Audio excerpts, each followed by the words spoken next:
can't see what's on your hat. What does it say? Super Gut? One of my most exciting companies called Ohalo. Oh, Mahalo. I still have mahalo.com. No, not Mahalo. Unrelated, Ah. completely unrelated, nothing whatsoever to do with Mahalo. I remember Mahalo, great product. Sorry it didn't become Going like up against, we were making $10 million in revenue at the peak. Yeah, Had 100 people writing like human curated search result pages. I remember that. Look at it was ChatGPT. doing so well. You're a great guy to reference the ChatGPT thing coming out of that. Well, then what happened was they did the Panda update and we went from 10 million down to 500,000 in revenue overnight. What was the Panda update? They looked at who the top sites were, eHow, Mahalo, et cetera. And they just said, nobody can get any more than this amount of traffic. And they literally throttled the number of unique users they would send to you. And that was it, game over. And then everybody I knew at Google wouldn't return my emails. And they were like, we don't have partnerships with anybody. That's what Matt Cutts told me. Are you saying that Mahalo's lack of success had nothing to do with the poor product and execution? It was Google's malfeasance? It got really rave reviews. It was backed by Sequoia. So did the movie, but it sucked. When you build a company that gets to 10 million in revenue in 18 months, you can talk Chamath, but basically looking at your resume here, I see that you've created nothing in your entire career. So when you get in the arena, and you actually build a product, then you can talk to me. I had the number one blog in the world, one of the top 5 tech magazines in the world. And this is the number one tech and business podcast in the world. So good. I touched a soft spot. I got to the warm underbelly there. Jake Hal so rarely goes after Chamath. When he does, it's just gold. It's incredible. You're talking to 3 founders here, Chamath. You're the odd person out. So when you want to talk about product, then make one. Okay? It's so gross. And yet I'm the richest. It's so tilting. It must tilt you. Totally fine. So's Kim Jong-un. So's Putin. Okay? There's a lot of rich people in the world. My God. But these are 3 product. Okay, dictator? There's your cold open. Let's go. Let your winners ride. Rain Man David Sachs. And instead, we open source it to the fans, and they've just gone crazy with it. Love you, Bestie. Queen of quinoa. All right, let's get started, everybody. It's been a big week. There's a lot to talk about. It might be a little bit of a controversial, spicy agenda today here on the All In podcast. With me again, the Sultan of Science, who is tearing up the YouTube comments. Everybody asking the Sultan of Silence to contribute more and to speak more. But when he does speak, my Lord, he drops those knowledge bombs. How you doing, Sultan of Science? I'm hanging in there. You're hanging in there. Okay, wow. I'm hanging in there. Man, a few words, I guess. Hanging in there. Okay, great. With us again, of course, another Android, David Sachs. Sachs, how are you doing? I am doing fine. How are you? Wait, let me ask GPT. What's the question? How are you doing? Let me ask it. Hold on. Let me see what it says. I mean, basically, ChatGPT 4 is the ultimate Asperger's equalizer. You guys are going to benefit most from this. I asked it, how are you? It says, as an AI language model, I don't have feelings or consciousness, so I don't experience emotions or states of being like a human does. However, I'm here and ready to help you with any questions or topics you'd like to discuss. How can I assist you today? That's pretty similar to how you feel, except you don't offer to help anybody. Okay, also with us is the dictator himself. I'm here to talk about topics. Looking forward to today's episode. And with us, the dictator with a shockingly low cut. There's only one button on this shirt. Only one button. Okay. Made from a tiny albino baby. Like right here, they were like, should we put buttons? And they're like, no. Why put buttons? Put buttons? It's a button conservation movement. Exactly. No. The one button is what counts. That is a baby albino rhinoceros that was killed, fed to Chamath on his vacation, and then attached to his linen shirt. I guess let's just get this out of the way. Trump was arraigned, I guess is the term. He was charged in New York with 34 felony counts of falsifying business records. Alvin Bragg alleged Trump orchestrated a catch and kill scheme as well to suppress damaging information before the 2016 election. Of course, Trump pleaded not guilty and did a feisty press conference or speech, rally at Mar-a-Lago after that. Prosecutors say the scheme involved falsifying business records to conceal payments to Stormy Daniels. We know all that. Same thing Michael Cohen went to jail for. The indictment wasn't a speaking indictment where it explained all the details. So Alvin Bragg hasn't tipped his cards by explaining in detail what the legal theories are and which information he has. And he was pretty clear about that he was not going to tip his cards, which makes this even more hard to understand what's going on and creates even more divisiveness. Predictably, the right is framing this as a witch hunt, but surprisingly, many on the left, including former SDNY head Preet Bharara of the amazing podcast Stay Tuned with Preet, which I love, he felt this was the weakest of the four major investigations that Trump is under, and he expressed some concerns on his podcast that it was light and not detailed, and he might have not actually pursued this unless he had a 99% or something like that chance, because it is the president's. Sachs, I guess everybody's expecting us to fight over this, but to just be a little preemptive here, as much as I think Trump is like the most unethical person to ever hold the office, this does seem a little light, and I'm hoping Bragg has the goods on him, because why bring a misdemeanor case? And these are all, I guess, misdemeanors that are being elevated to felonies because of tax evasion, possibly, or election interference. So what are you, steel man, or just generally speak about the case here? Because I know that you're a man of law and order. Well, many people on the left are criticizing this case. Jonathan Chait, who's a liberal writer for the New York Magazine, wrote a good column about it. And look, here are the reasons why. Number one, the underlying behavior here is that Trump engaged in a private settlement with Stormy Daniels. That's not illegal. Even if it is, so-called hush money, that is legal. You're allowed to do that. Number two is that he used personal funds to do it. He did not use campaign funds. And this is why Alvin Bragg has had to make this kind of distorted, ridiculous claim that he should have used campaign funds to do it.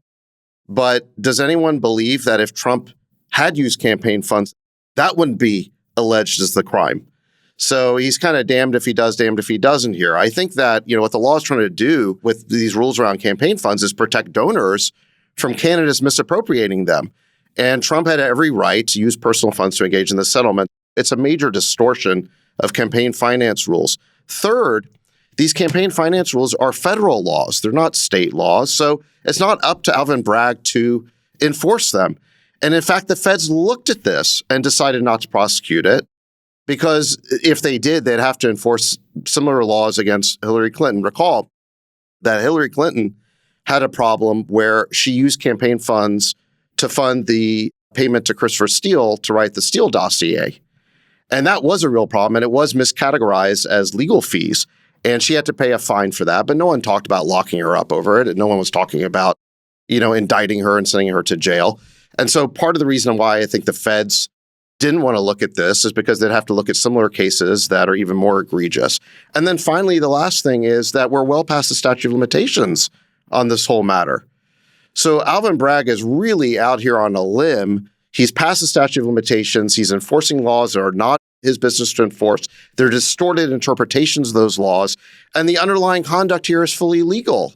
So I think everybody is kind of like wondering why he's doing this. And I think there's two theories. Either Alvin Bragg is incredibly stupid, which he's not, or he's incredibly smart. Yeah. And the sort of the three-dimensional chess explanation that Ann Coulter has is that this is all a giant honeypot for Republicans, because they're all rallying around Trump here because they perceive, I think correctly, that he's being railroaded and he is the victim of a political prosecution.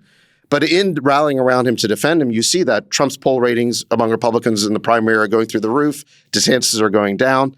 And so what Ann Coulter fears is that this is all an elaborate ruse to make Trump the nominee, because Biden would much rather face a re-election against Trump than against a young, youthful, vigorous governor like a DeSantis. Do you think Bragg has a bunch of more information, and maybe that tax evasion is the issue he'll go after? Because that seems to be the other theory here, is he's not going to do the federal, election stuff. He's going to go after the tax evasion, which is what they already got the Trump organization on when Weisel, I guess the CFO, is going to jail for 6 months. It's going to be hard to connect and the dots on these things. And they did $1.6 million fine for that company. Good, Chamath. These are misdemeanor crimes, and to convert them to a felony, the crime needs to have been done in the process of aiding and abetting another crime. And right. Tax evasion is the concept here. Chamath. When he listed the bullet point list of all of the reasons or all of his evidence, it seemed to point to what David said, which was just these campaign finance violations. Yeah. This whole thing just seems like such an enormous waste of time. Just think about the amount of money that will have to be spent on just securing New York City every time he shows up. The 5-car motorcades, the Secret Service, the police, the this, the that, the disruption to people for what really ultimately I think is right is kind of like, it's a bit of like, man, this case should have been brought years ago. Well, or not at all. In relation to that, they were told to stand down from doing that because of you can't indict a sitting president, and that's paused. So that's another legal theory that's going to have to be tested. Jason, the feds looked at this years ago and they decided not to press charges. They were told to not do it because he was a sitting president. No, they were. No, he's been out of office now for a couple of years. Why didn't they move forward? They were. That was the process they were doing. So that's it takes 2 years been established. The previous DA said he was told to stand down because the person was in office. Vance decided not to prosecute on the same underlying offenses. Yeah. That was his decision. He decided not to. Who told him to stand down? No one can tell him to stand down. Yeah, the office of... Cyrus Vance decided not to move forward with this very same case when the statute of limitations had not expired. Now it has, and Alvin Bragg's moved forward. Yeah, I mean, you really have to stretch here to come up with any kind of plausibility to this case. And I mean, you have to wonder why he's doing it. Is it just naked partisanship? Or are they trying to make Trump the Republican nominee? Well, here's what Vance said on Meet the Press this weekend. I was asked by the U.S. Attorney's Office in the Southern District to stand down on the investigation. And they were asked to stand down as well because of you can't indict a sitting president. So anyway, all this stuff's going to get done in the wash. I don't think we have to spend too much time on it because we'll find out, I think, in the coming weeks. Do the Democrats actually want him to get convicted? Then what? He's going to be under house arrest in Mar-a-Lago because he's not going to be sent to jail. And then what? Then DeSantis actually will win the nomination. So what exactly is the perfect outcome, which is to create this theater, waste taxpayer resources, only to have Trump acquitted just so that he can win the nomination and then he can go against Biden and lose? This seems so far-fetched and idiotic. Move on. Right. Close this chapter and move on. Totally. This is ripping the country apart for no reason and such a stupid case. Such a stupid case. What do you Even think the about people who would like to prosecute Trump, like you, Jason, I think have a problem with it. And one of the reasons why this is going to be counterproductive, even to the anti-Trump forces, is that by going first with this case, Alvin Bragg is poisoning the well for any future case he might bring against Trump, because now all future cases against Trump are going to be seen as painted with the same brush, which is a nakedly partisan sort of witch hunt. Let me ask you a question. And there may be other cases out there that have more validity to them, but they're all going to be seen as of a piece with this sort of Alvin Bragg prosecution. That was Preet's position. I think it's a logical one. I don't disagree. What do you think of the other 3 cases? January 6th, the interference in Georgia, where they recorded him on tape, and then the stolen documents and the obstruction of justice. Or do you think all 4 cases are politically motivated and none of them have any validity to them, Sachs? I mean, look, the question you have to ask is, if Donald Trump was a private citizen who never ran for president, would he be the target of any of these prosecutions? I mean, he was, a high-profile business figure for decades, and he wasn't prosecuted like this. And so that's really the question you have to ask. And in this case, you actually had Cohen go to jail. Cohen did go to jail for the same crime, so the answer is yes. What? Michael Cohen wasn't prosecuted till after Trump was president. No, what I'm saying is, you asked if he was not do you really president, believe... if he would... Let me finish. You asked if Trump was not a president, if he would have been prosecuted for this crime. In fact, another person, Michael Cohen, was prosecuted for this crime and did serve jail time. So the answer is yes, he would have been. And they brought these cases, this banking kind of cases, and they brought the other one for the $1.6 million fine, and Weasel were going to jail. So I think they would actually. But anyway, I don't. My think question so. to you was, of the other 3, do you think all 4 are politically motivated? Is my question to you. Or do you think any of them have validity? Look, I don't want to comment on the other cases until I see what cases actually made and what the merits of them are. However, I don't believe that all these prosecutors all over the country would be looking at Donald Trump this way if he was just a private citizen who never ran for office. And I think we have a big problem in our political system when political disagreements are criminalized. And this has been a nasty trend that's been going on for many years. It was usually, I guess, practice against staffers. Here or there, you'd have some executive branch staffer would, find themselves on the wrong end of a prosecution and they'd end up going to jail. Maybe they get pardoned or not. But now it's reached all the way to the top, and you have presidential candidates basically being prosecuted. And I do not believe they'd be prosecuted if they were not major political figures. And it looks really bad for the political figure who is leading it right now in the Republican Party to be Joe Biden's opponent in the next election to be prosecuted by one of Joe Biden's political allies. I mean, if this were happening in some other country, the United States would be criticizing it as some sort of, banana republic type move.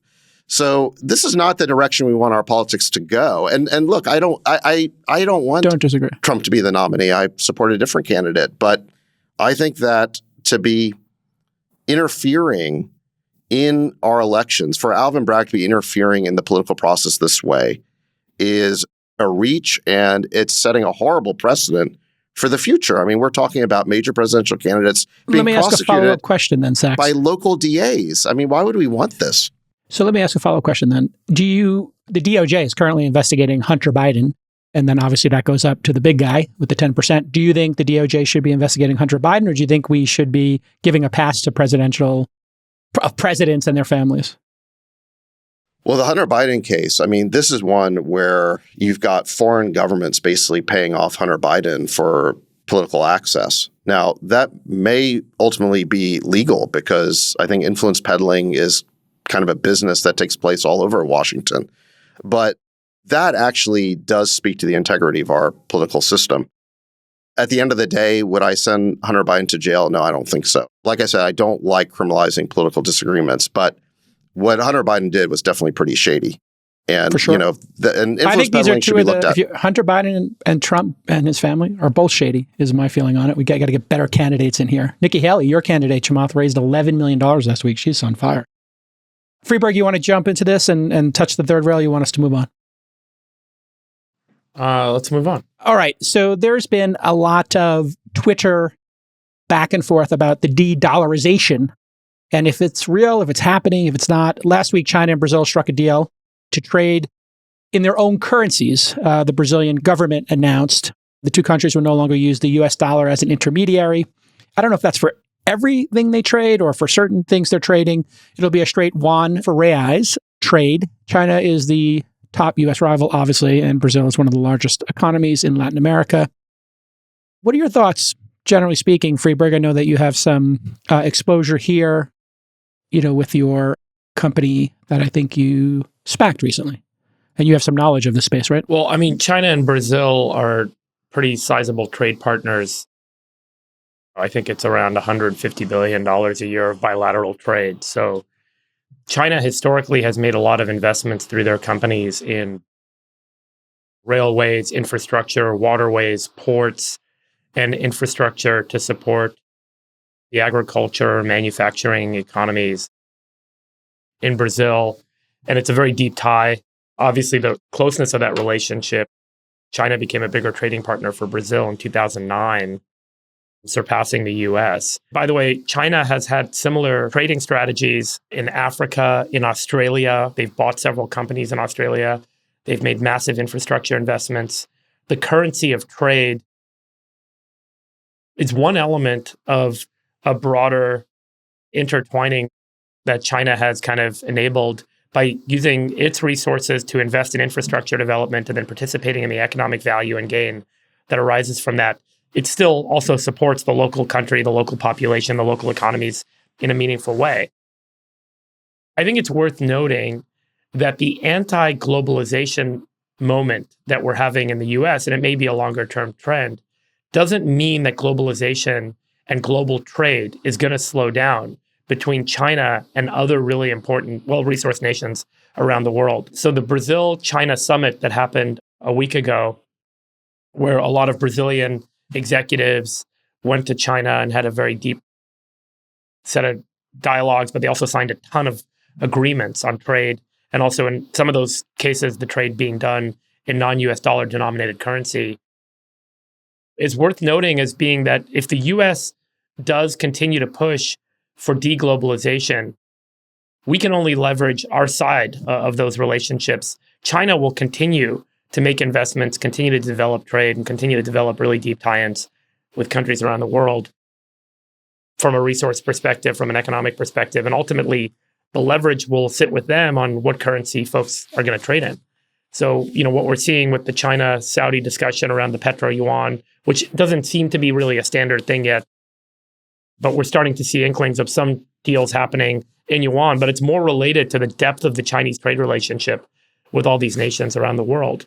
So the more we kind of, as the US, think we want to deglobalize and reduce our trade relationships with other nations, the more, we're out of the way and allowing China to do that. I think it's worth observing that the Chinese economy will grow, the depth of their relationships will grow, potentially the strength and importance of their currency will continue to mount as they build these really deep infrastructure and investment tie-ins around the world. Chamath, what does a party trading in yuan do with the yuan? Do they buy a bunch of stuff from China? What happens to the yuan? Nothing. Yeah.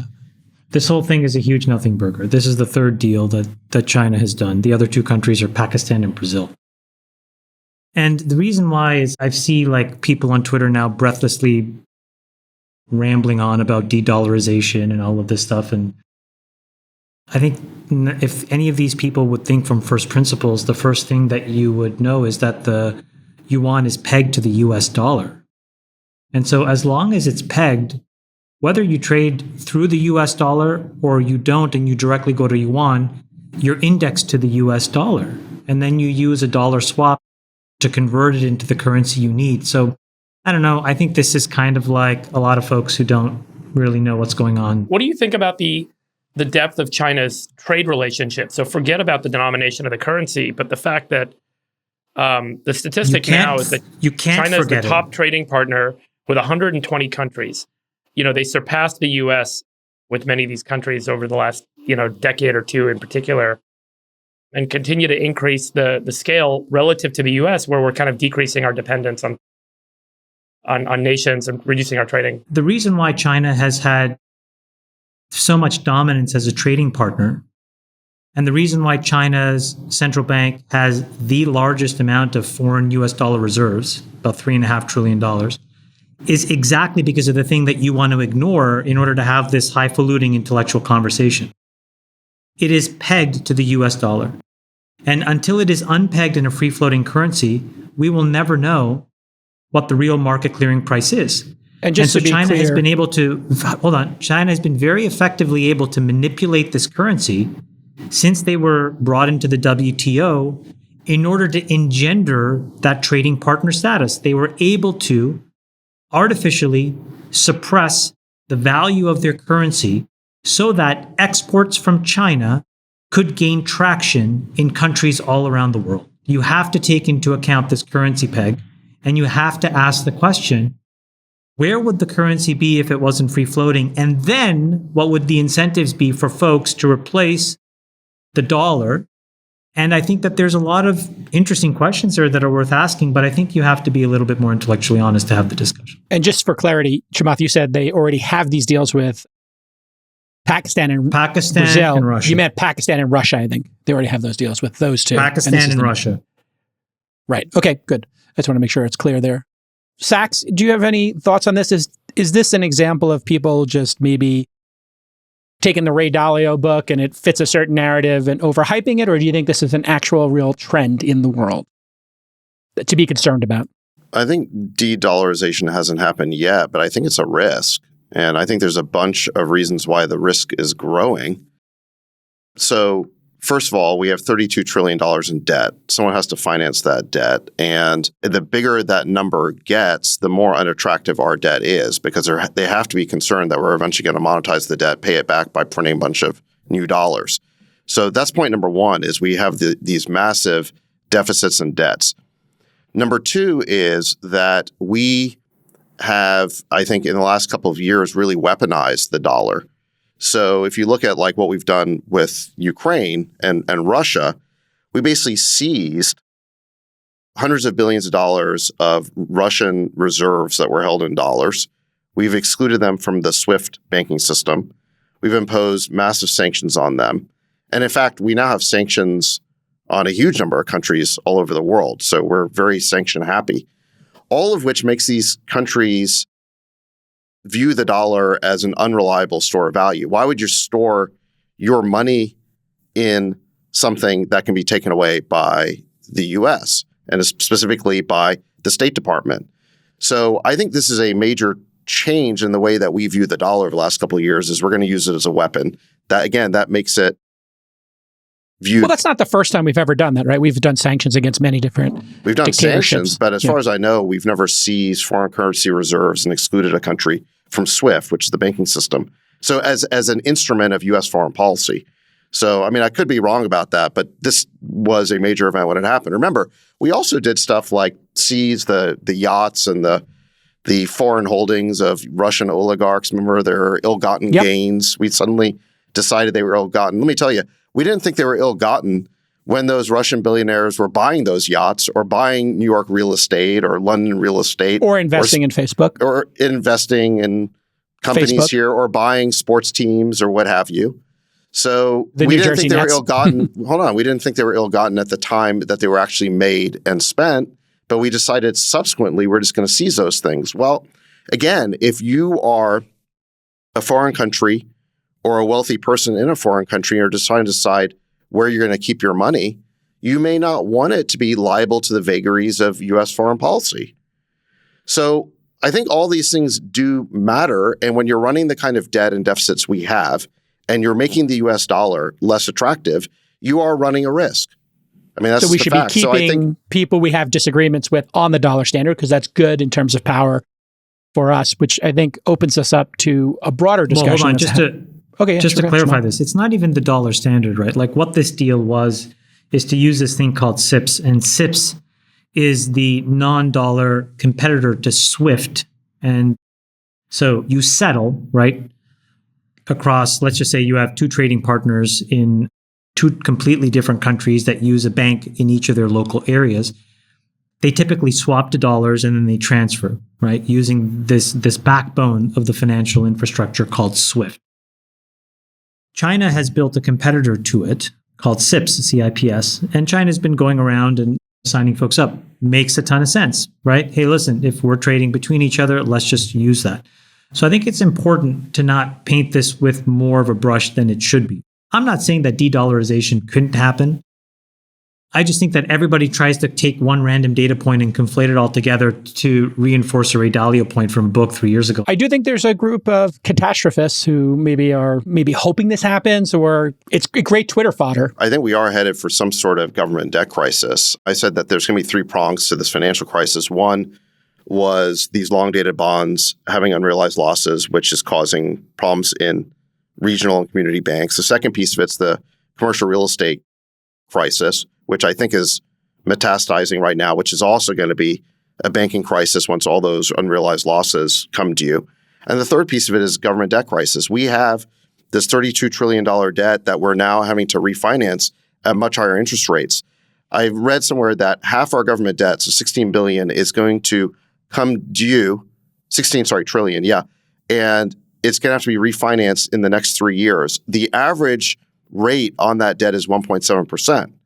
Well, if you want to refinance it at 10-year rates, you're going to be looking at somewhere between 3.5% and 4%, maybe more. So you're looking at a doubling of the interest costs. And I also read that by 2030, we're going to have over $1 trillion of interest expense owed by the U.S. government every year. That is money that's not funding anyone's Social Security. It's not funding anyone's healthcare. It's not funding one weapons program. It's not funding anything we want. It's just the VIG. It's going to be more than a quarter of our total federal budget. Yeah, and this is where you start gambling. When you're chasing that VIG payment, you start taking risks. This is also where you have to expect the Fed will really want inflation to stay high. That's sort of what we've said before. The only way out of this mathematically is to keep rates high. But the other thing, David, that when you mention all of this is, what about every other country? If you think that's happening in the United States, I think it's important to make sure we at least consider every other major economy, because it's not as if they're pristinely sitting on the sidelines while this happens to the US. This is my whole argument the whole time, which is if you're going to have this argument, you need to do it thoughtfully and relatively, right? Because the euro is in the same amount of trouble. If you look across, it's not as if China is actually sitting pretty and smelling like roses either. Every major economy or trading bloc in the world is going to go through this at the same time. So it becomes a relative trade argument. And there, I just don't know enough to know whether the US is poorly positioned versus Europe or China. But it just seems like you get back to a place where it's like, okay, we need to find the flight to safety. What is the canonical flight to safety? If it's not a commodity like gold, it's probably the dollar until it's not. Yeah. Okay. Freeberg, obviously other countries have even more acute problems, higher debt to GDP, which means higher debt payments. Just rounding third here on this issue, any final thoughts on de-dollarization and servicing our debt? Look, we're in trouble. And it's unclear the timing and the path, but the arithmetic is pretty simple. In addition to the point Sachs made, you guys saw the news, the city of Chicago has a $44 billion pension hole. That's just the tip of the iceberg on unfunded pension liabilities from both state government, city government, even private institutions. This is, again, hundreds of millions of people worldwide that are expecting money coming to them from institutions that ultimately the federal government of the US is likely going to have to backstop to some degree. So that's another huge check that's going to need to be written that the federal government is inevitably going to have to write, because we're not going to just let all these people have no money and become starving. And Social Security right now is projected to go bankrupt sometime between 2030 and 2035. So we're going to have to write a check to cover the hole there, plus the interest payment checks. What about Chamath's point, Freeberg, of like relative can I to build other... on that? Let Hold me on, just say two let things. Freeberg finish. Relative to other societies, other countries. Yeah. So the very likely case is that relative wealth will decline. So in the near term, I think it's inevitable we have higher tax rates. I've said this before, because in order to kind of meet the gap, even if we have these austerity measures or reduce costs or reduce the budget, as the Republicans are going to push for as this debt ceiling debate reaches its apex in 60 days from now, which you better believe this is going to be pretty damn dramatic. And there's going to be real questions of what happens if the U.S. defaults on its treasuries. If the U.S. defaults on obligations it has on treasuries, there will be a real shift away from using those assets as the baseline of the risk-free rate worldwide. What the other thing will be, I don't know.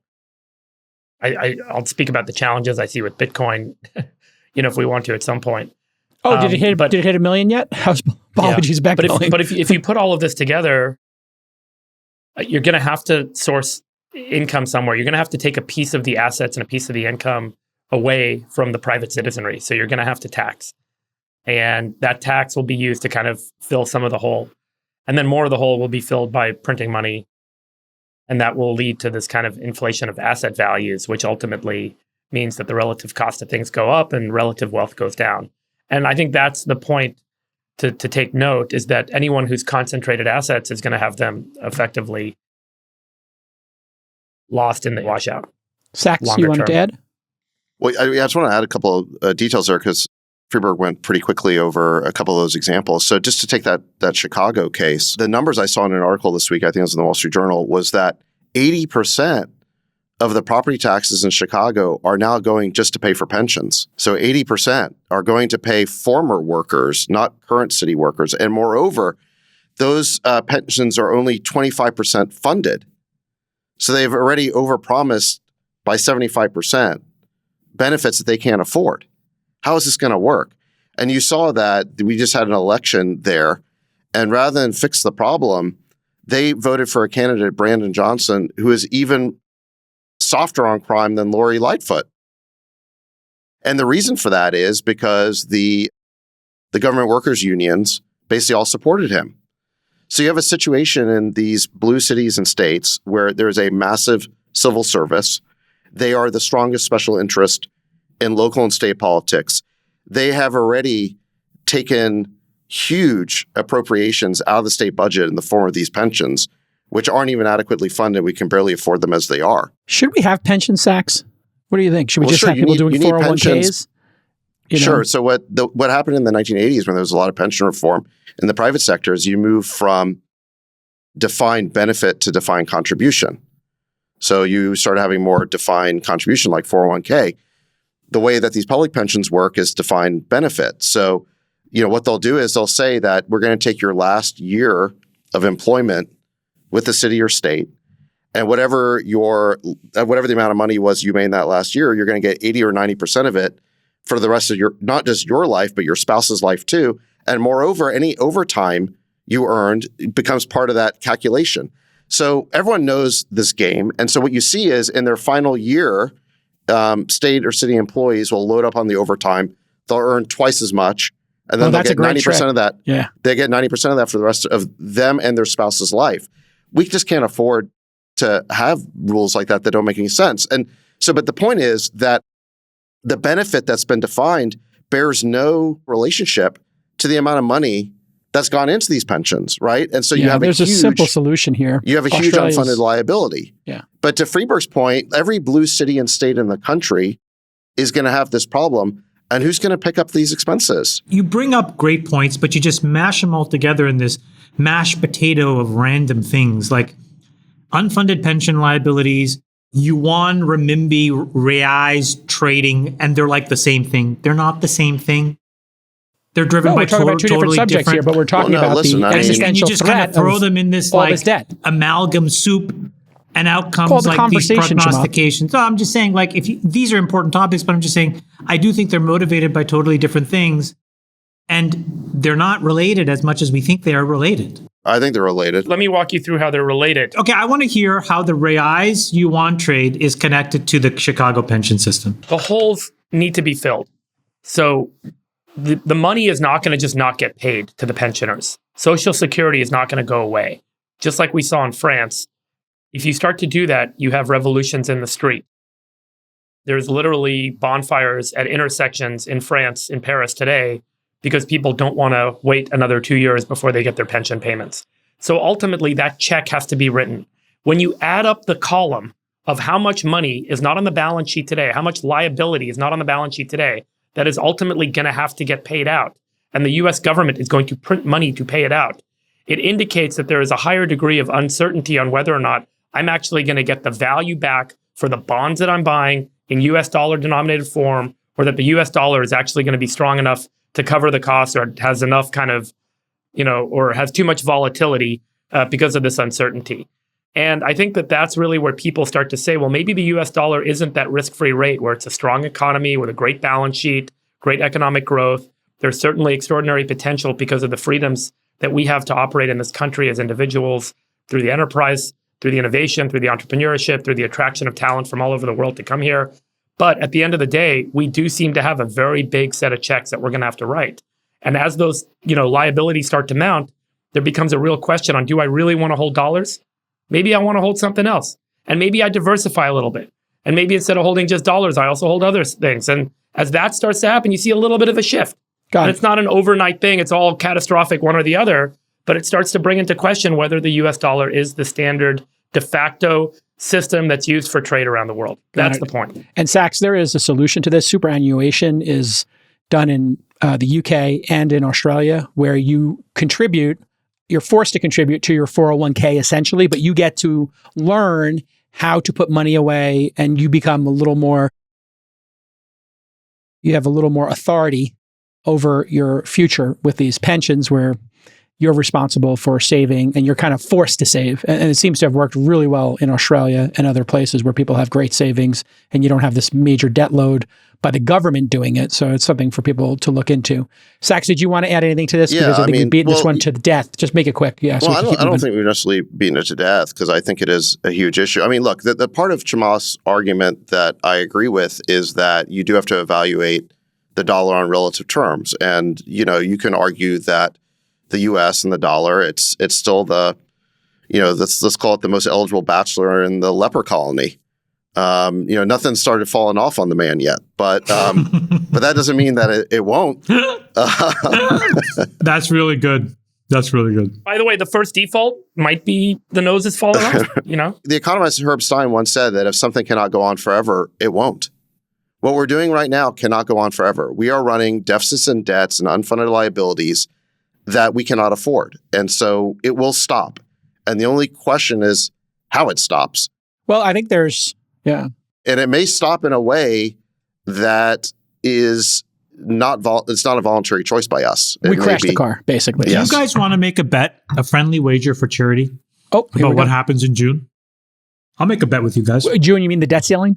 Yeah. What do you guys think happens? Do you think this is going to be a fractious, chaotic thing where the markets get roiled? No, I think it's going to be a pretty Rubber stamp. straightforward deal where it's going to come down to the wire. But my guess is no one's going to want to default on the debt.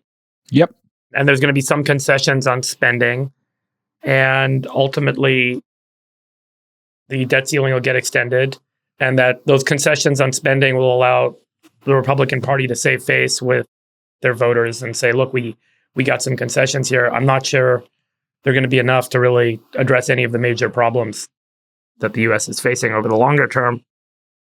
But, certainly letting the debt ceiling hit and defaulting is catastrophic. Everyone knows I'm with that. Freeberg. I think the majority case is a bunch of hand-wringing and then they make a All the concession. people that are interested in this topic, I would go use the Wayback Machine and go and read all of the articles in the 80s where you could replace China with Japan. And what happened with Japan is that Japan just hit a demographic wall, not dissimilar to what China's about to hit in the next 15 or 20 years.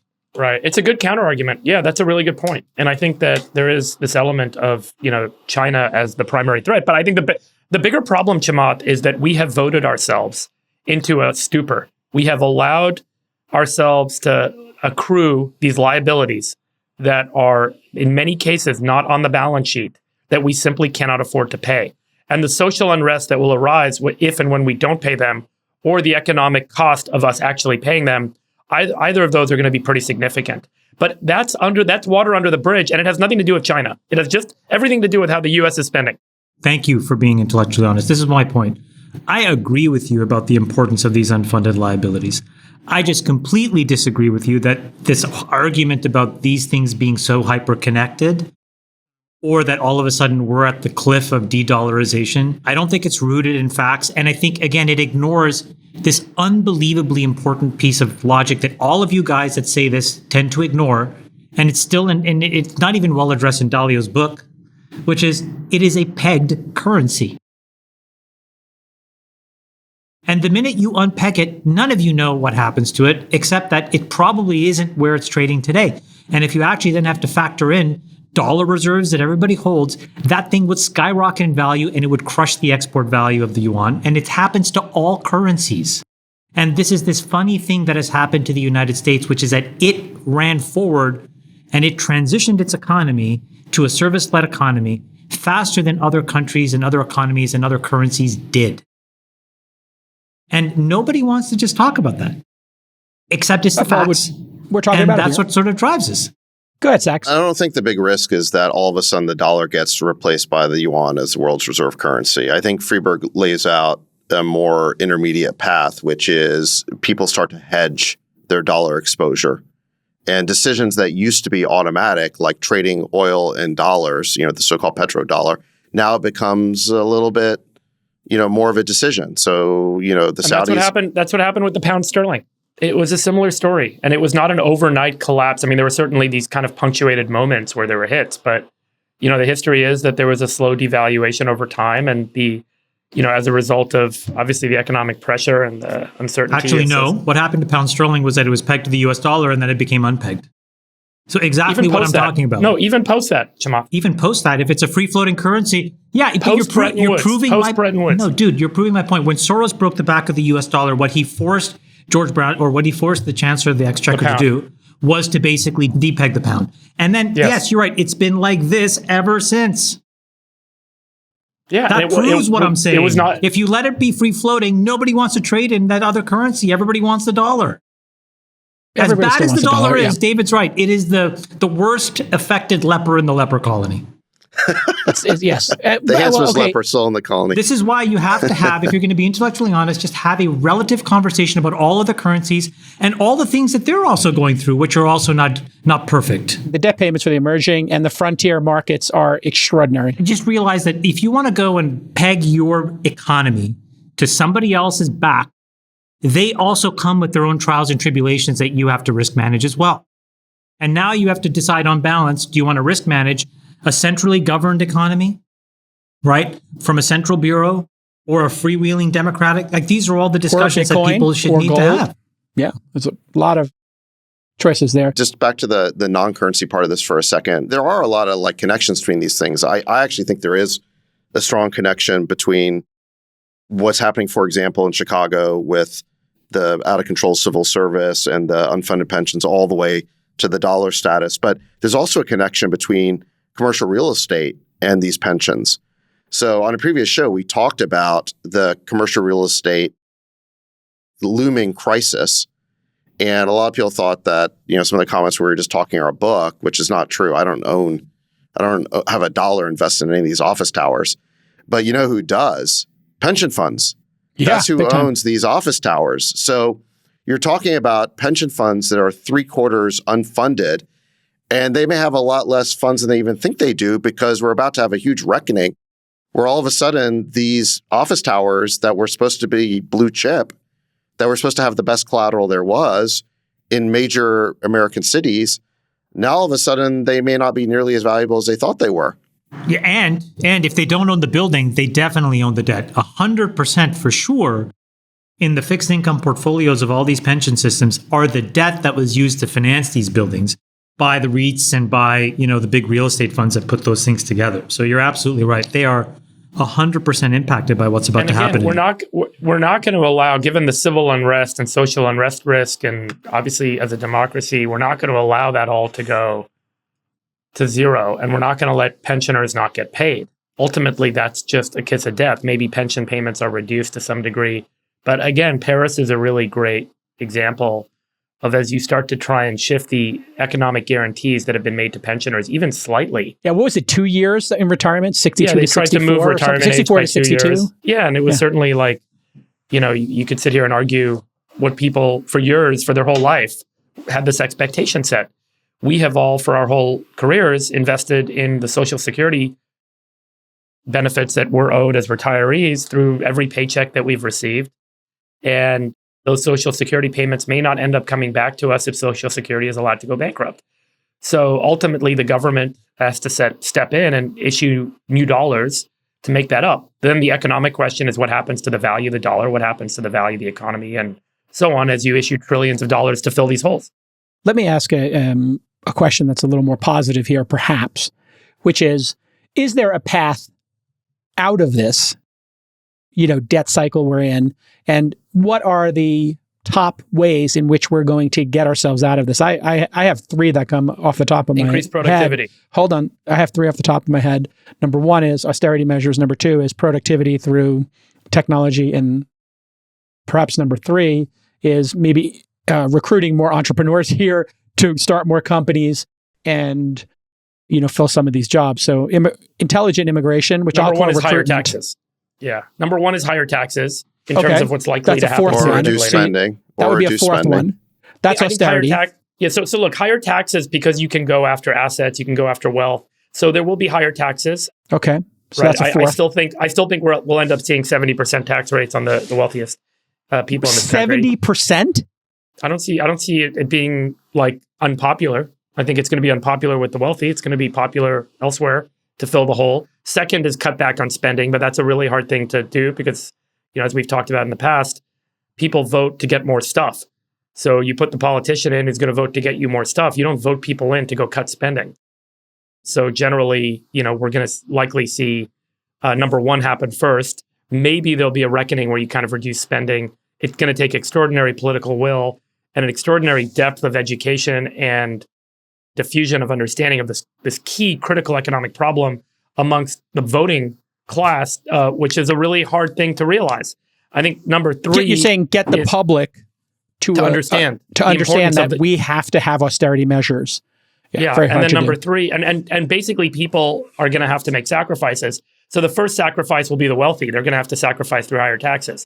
The second sacrifice will be everyone else by seeing reduced spending and reduced kind of services. waste, the services, et cetera. The third is the hopeful one, but we don't have a guarantee on this, which is, do we see economic growth through productivity gains? Can we create leverage with our resources and our people by using new technologies to get more with less?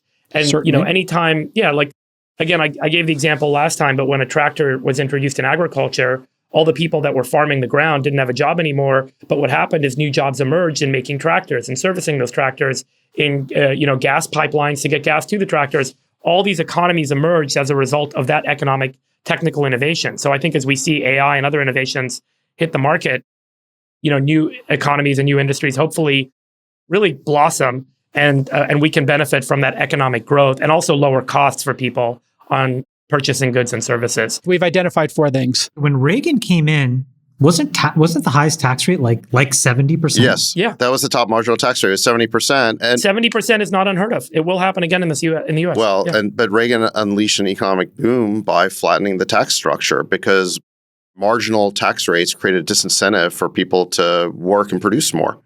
And so there is a big economic hit from this. Yeah. And remember what the 1970s were like. It was the malaise days of Jimmy Carter. We had a horrible economy with high inflation, and everybody was paying high tax rates, and the government wasn't making that much revenue because there wasn't as much economic activity going on. And during the 1980s, we had an economic boom, and the government actually collected more revenue with lower tax rates because so much economic progress was unlocked.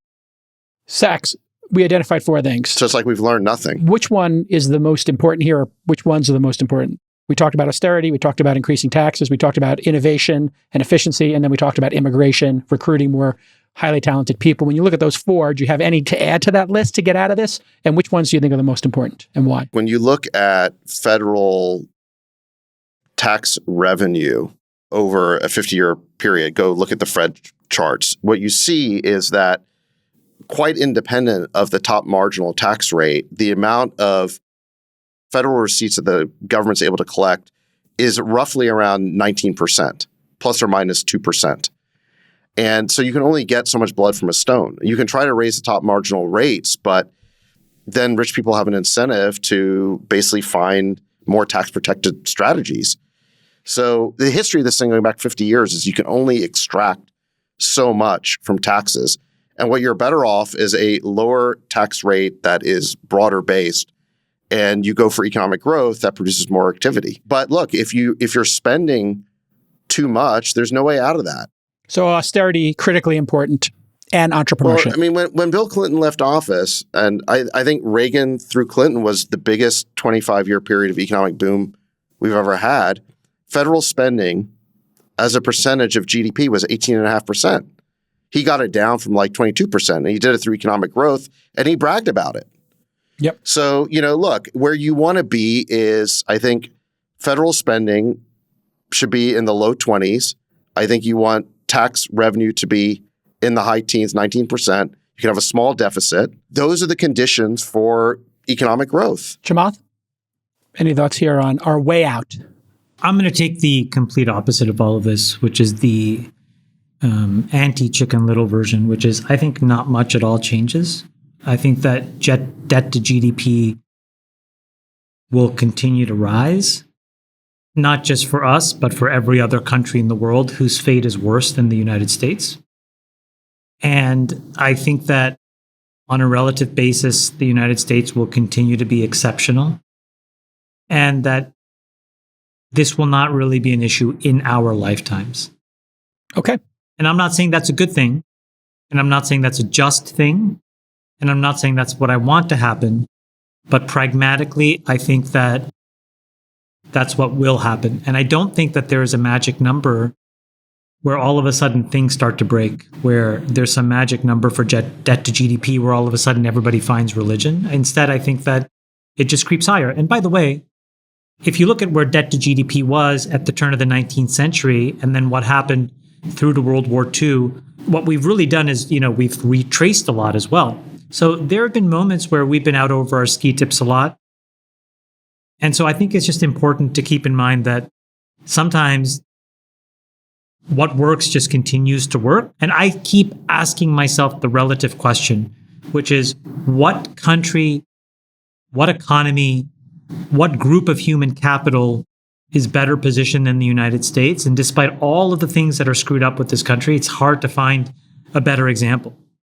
So yeah, unless you happen to have the lucky mineral or oil club like Norway or Saudi Arabia, you're going to be hard pressed to find a better place to plant your money. And I think entrepreneurship and immigration are the 2 most important things we can do. as well as austerity. And I think Joe Manchin is like, or these moderate candidates in the middle who might actually be able to talk about cutting But spending. by the way, you said something really interesting, which is if you look at Norway, Saudi, Abu Dhabi, what are those countries effectively becoming by monetizing the oil? They invest in all of the economies that are working. Perfect segue. Thank you. It's not as if the Saudis and the Abu Dhabi and the Norwegians aren't trying to invest in America. They're trying to put as much money to work as possible. They're just trying to pace it out so that they have time diversity and asset diversity. So to your point, Jason, it's sort of a bit of a self-fulfilling prophecy, I think, that what has worked continues to work. And then the burden for disruption gets higher and higher. Yeah. That changes. There's two things that work in the world: having those natural resources or having entrepreneurship. Let's make a segue here. Wait, can I have the final point on that? Oh God, we've been final pointing for 20 minutes here. Go ahead. Quick final point. This is an important discussion, I think. Okay. So Adam Smith once said that there's a great deal of ruin in a nation, meaning it takes a lot of political bungling to screw up something as big as a nation, especially a nation that's the number one superpower in the world, that has the world's reserve currency. So we are, in some ways, the beneficiary and coasting on hundreds of years of excellence, of economic performance and great political leadership in this country. And the question to ask is not whether we can still coast on that, but whether the political leadership we have today is living up to the standard we had in the past. And I think it's clearly not. And the only question is when it breaks. And it's hard to predict exactly when it's going to break, but what I do believe is that if we keep going the way we're going, it will have to stop. Well said. We're definitely bending it right now. And when you bend it, sometimes it breaks. Right. And by the way, the reason why we are going to pursue AI at breakneck speed, even though it may lead to some sort of weird dystopian future, is because we need that productivity boost. We have no choice now. 100%. Because we are so and frankly, better us debt. than the next guy. Absolutely. Better us than the next Whoever guy. gets there And we first don't have a wins. choice. Another perfect We don't have a segue. choice. Two major stories this week that we need to discuss. The first is Saudi Arabia's public investment VC arm took a very interesting PR step of listing their funds that they have backed, and it's a significant list. Everybody from Andreessen Horowitz to Coatue, not surprising there. And Mark Andreessen and Ben Horowitz and Adam Newman had a major keynote at a Saudi startup conference. I was actually asked to keynote the next one in Riyadh, which I'm debating doing.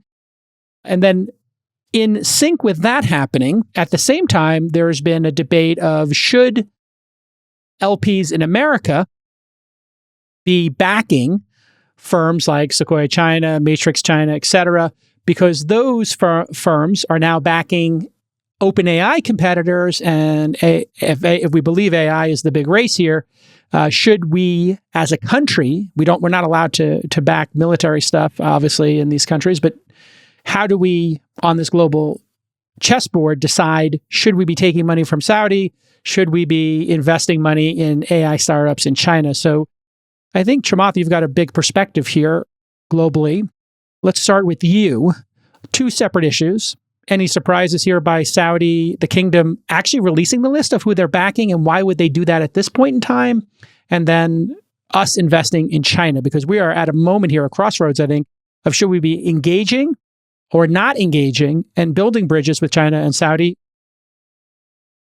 for obvious reasons. Look, Saudi Arabia, Abu Dhabi, all of the UAE, these are countries that are really important on the world stage, and increasingly so because they manage peace and prosperity regionally now, right? They have huge balance sheets that can accelerate all kinds of projects all around the world. And so they have to be taken seriously. And so this is a very smart marketing move by the PIF, which is to essentially say, look, we are an established blue chip LP of the blue chip organizations that you're used to hearing about and celebrating. And I think that's very smart of them, because what it does is it reinforces the feedback loop that other great firms should be going to them to raise capital when it comes time for them to raise their N+ first fund. And so I suspect, especially now, it makes even more sense because everything we've heard, Friedberg mentioned it a couple of episodes ago, the United States limited partner market is essentially closed for business. They have huge misallocation problems. The endowments are sort of closed. The universities are closed. A lot of the family offices are licking their wounds. And so this is a perfect time for folks in Saudi Arabia and the UAE to basically put the foot on the gas and basically tell everybody, hey, we are open for business. So I think that makes a lot of sense. And I think that it'll be successful. It'll work, especially in a moment now where US dollar flows from US dollar limited partners are very difficult and harder to come by. Well, and we're also selling billions of dollars in weapons to the kingdom.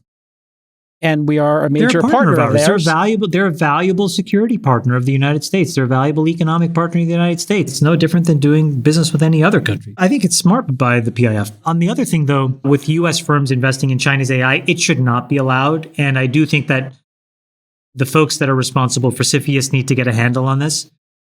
Look, I've done a bunch of deals where I have had to jump through a bunch of CFIUS hoops where... Explain CFIUS, please. So basically, CFIUS is the Committee on Foreign Investment in the United States. Now, what that means is if folks want to invest in certain things that are on a list of things, and I'll tell you the things that I've been involved with that came under CFIUS, rocketry and certain chip technologies are so advanced that the United States has very specific rules that limit the ability for foreign actors to invest in those businesses. And in those situations where a few folks invested beside me in some of these companies, we had to go through a process to get CFIUS approval before that investment was allowed. Now, what's interesting about that is that's about money coming in. But I do think that the reverse now becomes important because if US dollars are going to go and seed these extremely complicated advanced technologies abroad, especially into the hands of countries that are frenemies at best of the United States, I think we have a responsibility to have a point of view on that. And so I think Keith Raboy was the one that was very definitive and said this should not be allowed. I do think it is so early. Jason, we talked about this. We're on this curve of fuck around and find out, which means there will be some crazy examples of stuff that are very uncomfortable. Yep. I don't think we want US fingerprints on this stuff being perfected outside of US borders. Sachs, when we look at the history of engagement with China, maybe we can take a multi-decade globalization perspective here. When you look back on it, the engagement with China created so much prosperity, so much intertwined dependency, iPhones being the best example possibly. We're selling them in China. We're making them in China. China loses Apple as a customer. That would be absolutely devastating for them, and it would obviously be devastating for Apple as well. So when we look back on that as a general rubric here, do you think we enabled a competitor or we avoided future conflict because of the interdependency? And where do you sit in terms of thinking about engagement versus maybe isolation or something in between those two, frenemies, best of frenemies, et cetera? The policy of constructive engagement, as it was called 20-something years ago, the idea behind it was that if we engaged with China economically and helped make them rich, then that they would become more like us. It would somehow turn into a democracy and they would have tremendous gratitude towards us and we'd become friends.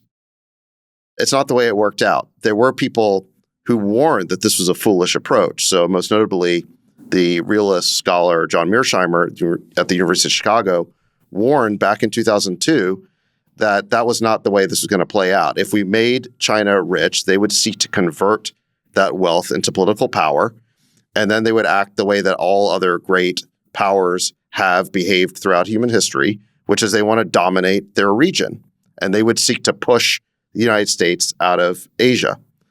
And the future that he predicted 20 years ago is the future that's come true. And I think all the constructive engagers, I think, has some egg on their face. Now, I understand where they're coming from. This is a fundamental difference between whether you see the world in economic terms, which is about creating positive sum games, basically trade, or whether you see the world fundamentally in geopolitical terms, which is about the balance of power, which is more of a zero-sum game.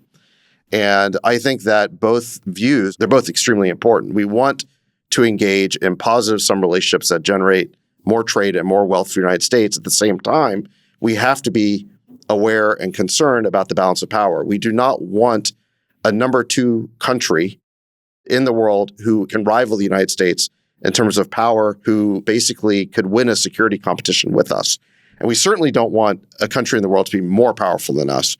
So I think this is sort of the yin and the yang is geopolitics versus economics. And I think what's happened with China over the last several years is it's flipped. I think we used to see the relationship primarily in positive some economic terms, and now we see it in geopolitical terms. And I think there's a lot of firms now in the United States who haven't embraced this new reality.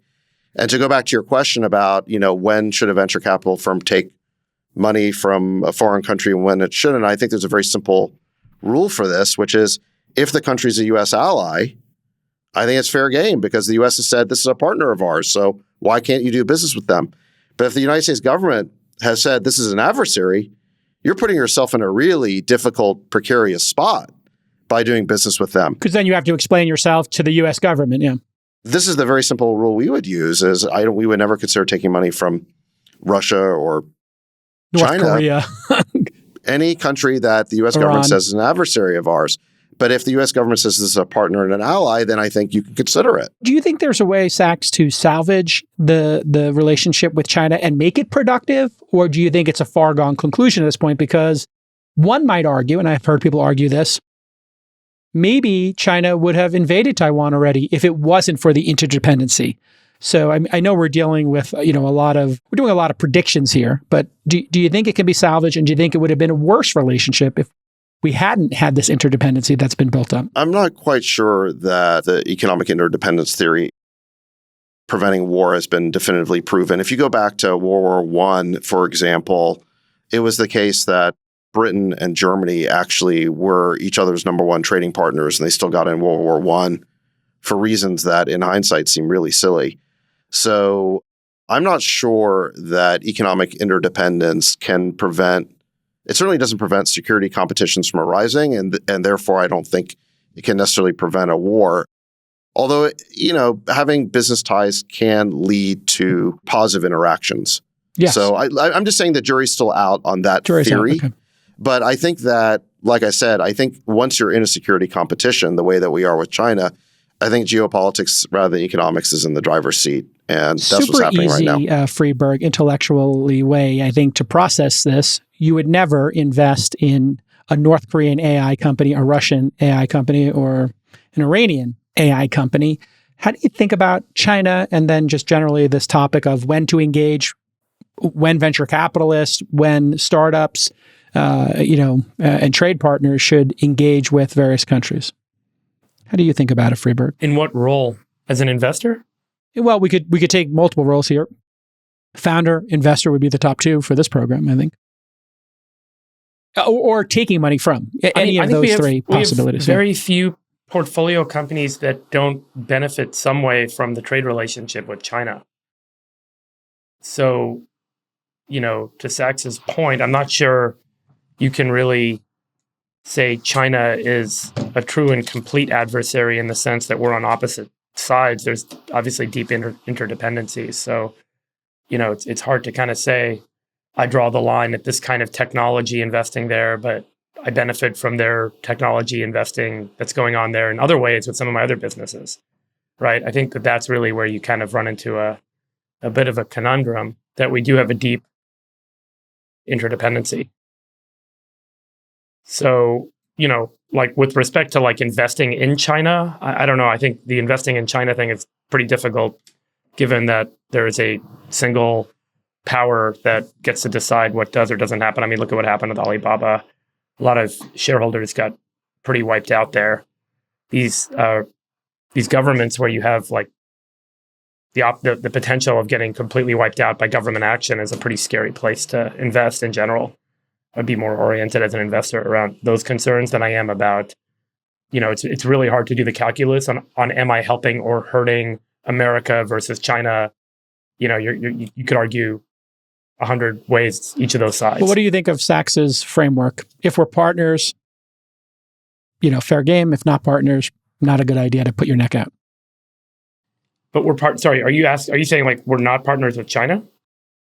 Well, it seems like the U.S. government has said we're adversaries now and that we're in a pretty dogged competition. Well, Jake, I'll just be specific. I'm talking about a situation in which you're taking money from them. Yes, in a situation where you're taking money. I do think that selling them products that are, not like super strategic. Like I think selling them our most advanced chips is dangerous, but I think if you're selling them products that help restore the trade deficit and correct that, Movies. I don't have a problem with that. Yeah, I don't have a problem with us selling movies or cars or something like that to China.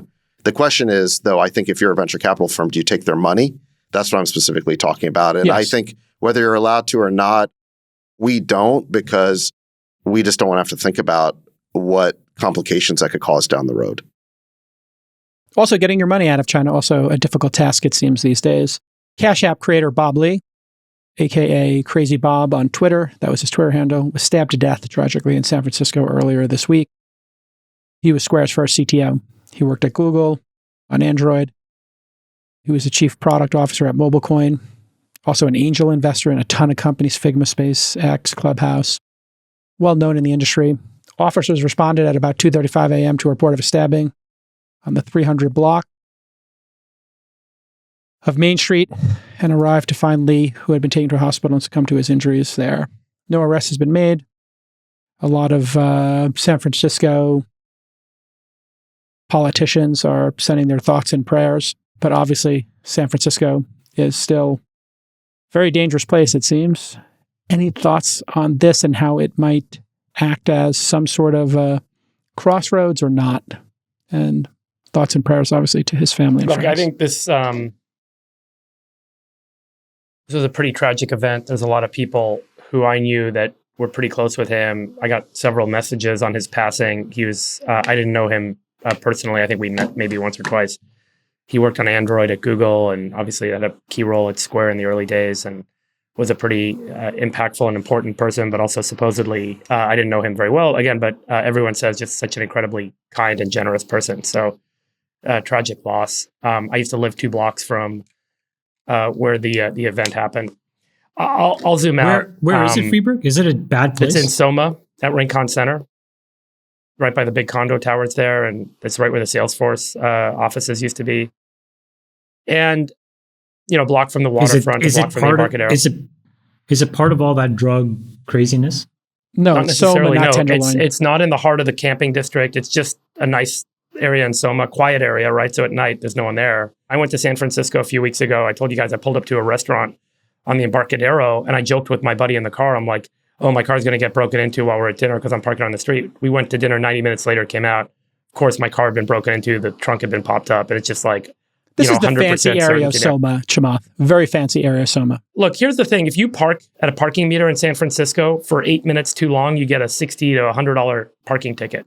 And San Francisco has become an upside down town.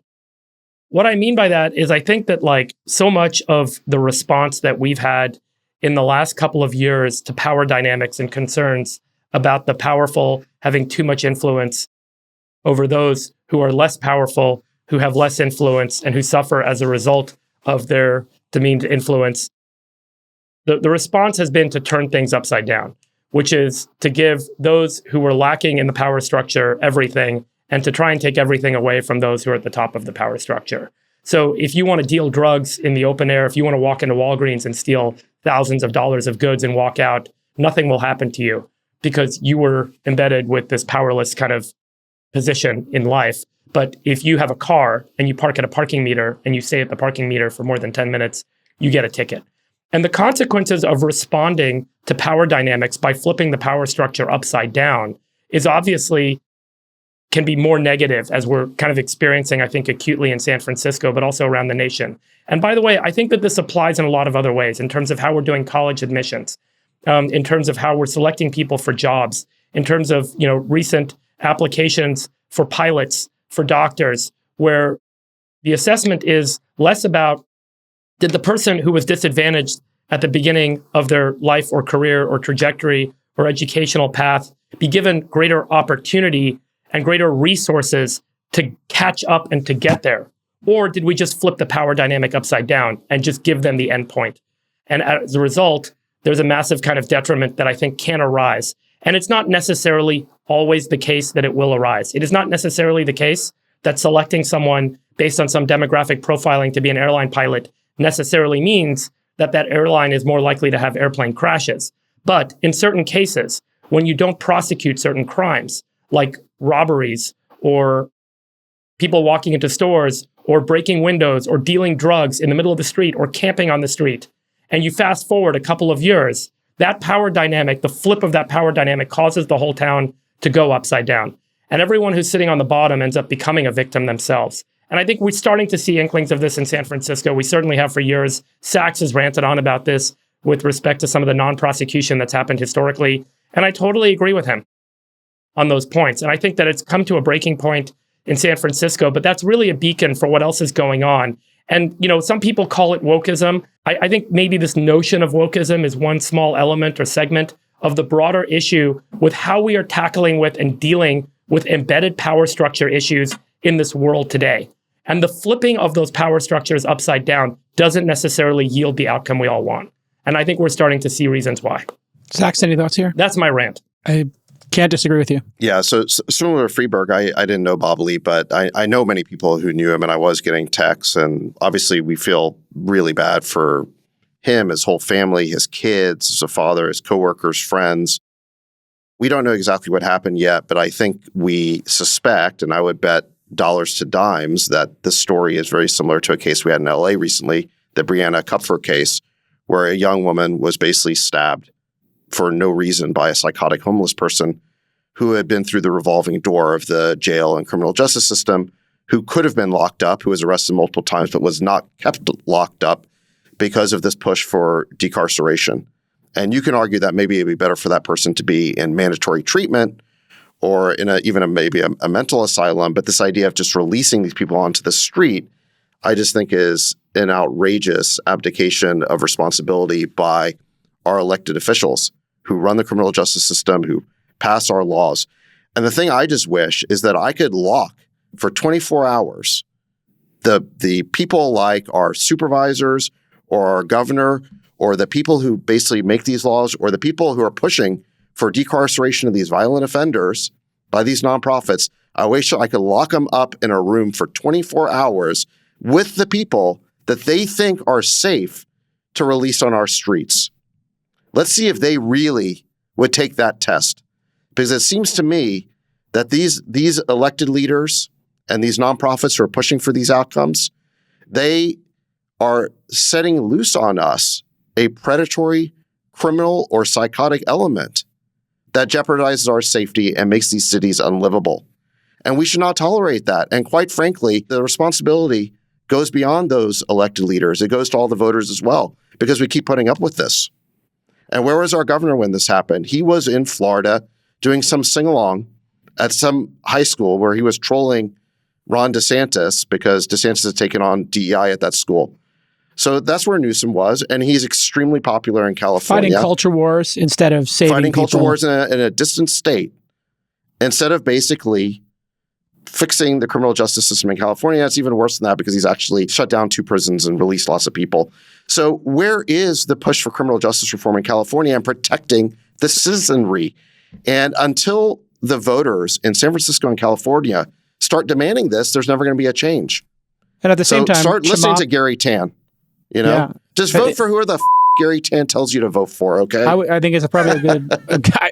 I can't disagree. And the supervisors seem to control a lot of this. And Chamath shared just this week, Mayor Francis Suarez is talking about on his Twitter the reduction in homicide, shootings, and they have literally counted if you want to say, drug addicted, mentally ill, homeless. There's obviously 3 or 4 different things going on here when you look at the population that's living on the street.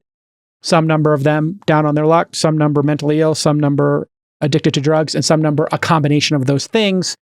He seems to be getting it done in Miami.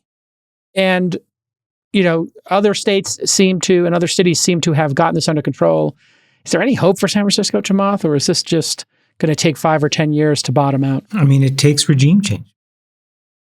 I think New York had a long period of lawlessness where people were afraid to walk down the streets. It took a handful of mayors to draw a hard line in the sand, to increase policing, sometimes to introduce some pretty controversial concepts at the time that were supported, which now seem controversial. You're talking about stop, ask, and frisk. I think it was called the broken windows theory of policing. Yep, take care of the little leagues. take care of the little things so that the little things don't compound into the big things. But whatever you believe needs to get done, I think it's pretty clear that what is being done isn't working. And so the real question is, can people see through the naked partisanship to agree that this is not working? And sadly, what I would tell you guys is that I don't think they're there yet.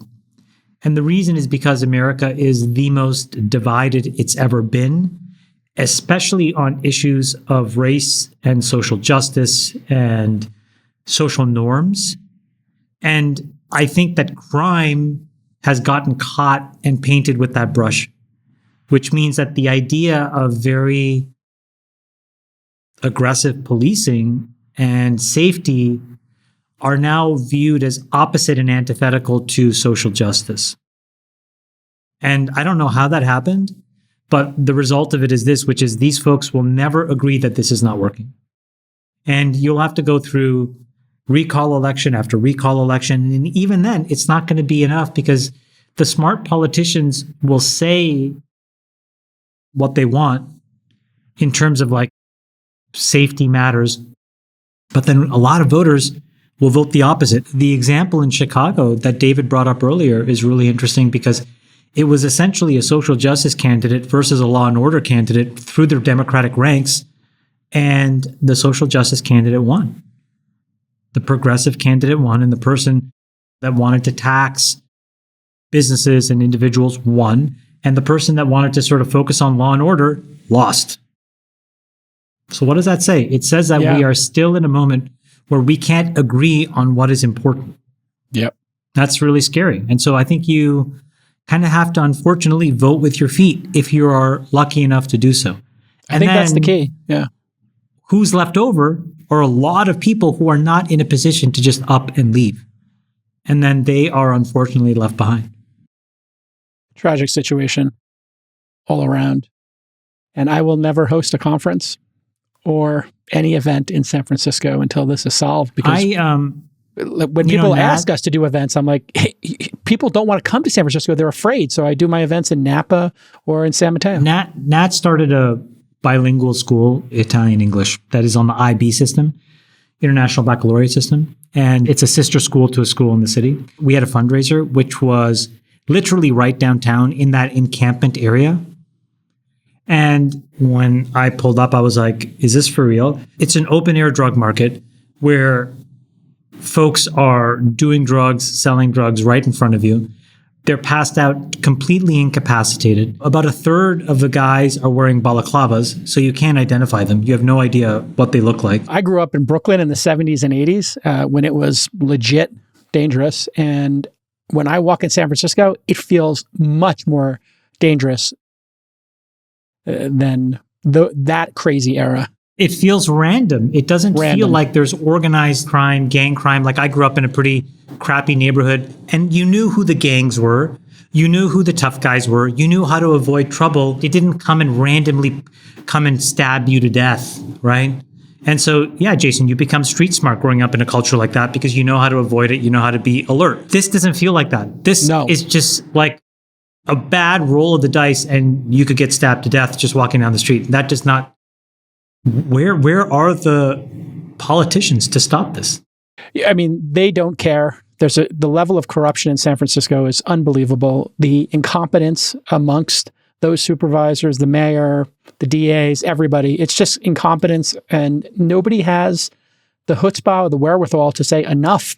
And I think the other group to blame are all the rich people and powerful people who just haven't been active in politics. And I know some of us have in different ways, but I think it's going to take a coordinated effort by people who really care to vote out all these supervisors and bring in, it's got to be regime change. And I just don't know if there's the wherewithal to do it, because every time as a person who has some means or is successful in some way that you stick your neck out there like you have done, Sachs, the attacks that you will get from this insane left, I don't want to even use the word woke. I think it's a different derangement. I think it's actual corruption where they're making so much money off of this homeless industrial complex. They're getting paid so much money that the grift is so deep that they are going to fight for this. And it's going to take some really courageous people like Gary Tan and maybe David Sachs and other folks to back a slate of people to change this. And we need people to run for government who are brave and who want to put their neck out there and say, enough is enough. We're going to police the city. I just don't know if it is going to happen. All right, listen. Yeah, I mean, the issue is that it takes more than one election. So listen, I think we made a positive change by removing Chesa Boudin. I think Brooke Jenkins has the right attitude. She cares about victims. I think she wants to prosecute. The issue is that you've got a police department that's 50% of the number of officers that they want because they flirted with this whole defund the police movement. You've got the board of supervisors and you've got like an oversight board on the police that basically make their jobs harder. And it's not one election because even the mayor doesn't control it because the board of supervisors really has all the power in San Francisco. So they take a job that really should be one or two people's jobs, like the DA, like the mayor, and they break it up into this like board of supervisors where you've now got to be familiar with a dozen different races in order to effectuate a change. Well, the machine knows how to do that, but the average citizen doesn't. So they make it really hard to effectuate change. But there are groups that are springing up in San Francisco, like Grow SF and people like Gary, who are on top of it. And that's why just follow them and vote for their recommendations because they're actually tracking how to make a difference. All right. I think on that we will wrap. For the dictator Chamath Palihapitiya, the Rain Man David Sachs, and the Sultan of Science Pura David Vida. Friedberg. Pura Vida. I am the world's greatest moderator. We'll see you at the All In Summit 2023. Love you, boys. In September. Bye-bye. Bye-bye. We'll let your winners ride. Rain Man David Sachs.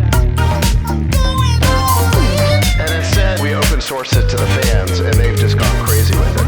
Love you, Bestie. Queen of Quinoa.